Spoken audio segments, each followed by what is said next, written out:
What I was talking about was war. Do.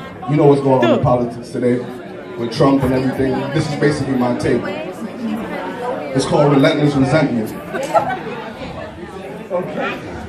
I'm trying hard not to harbor any resentment, but this ambition is about to be relentless. Vengeance without any repentance, with guns drawn, these bullets run on like a sentence.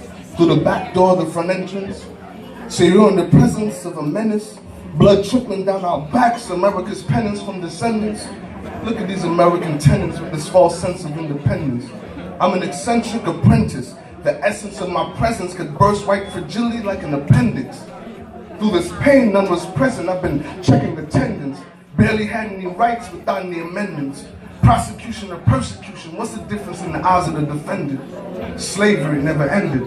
It just transformed into something horrendous and demented. And we wonder why in these hoods poverty's cemented. And we wonder why we all living with the weed dependence. See, when I reminisce about a dead body I saw when I was 6, I had a sixth sense and I haven't had sense since. So I've been mourning every morning, pleasure seeming foreign, feeling like a Martian. So have we become America's abortion? Even though this is the birth of a nation, I'm still struggling with separation, dealing with segregation. This everyday struggle's a fight against desperation.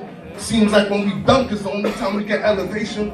Seems like these sports contracts have become our reparations. But I don't want to see that at that table if that seat is unstable. I'm tired of sitting with Canes looking at us like Abel, even though these conversations have become painful betrayal.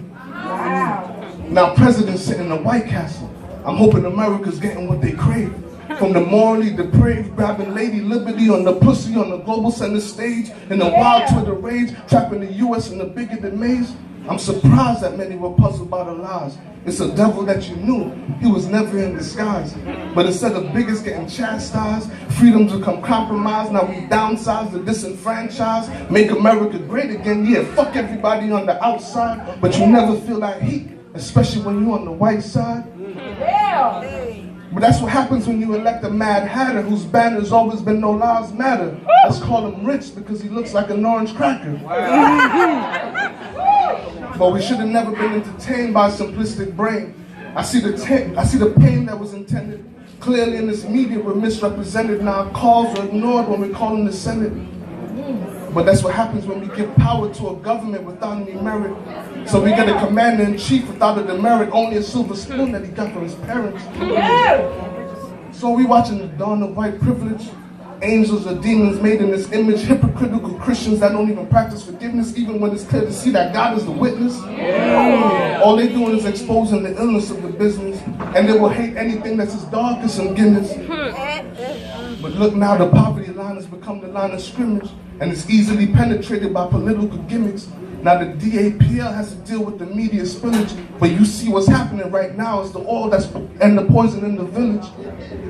Now we're trying to exit this union like we're the British, and I can't even look at this president without a grimace.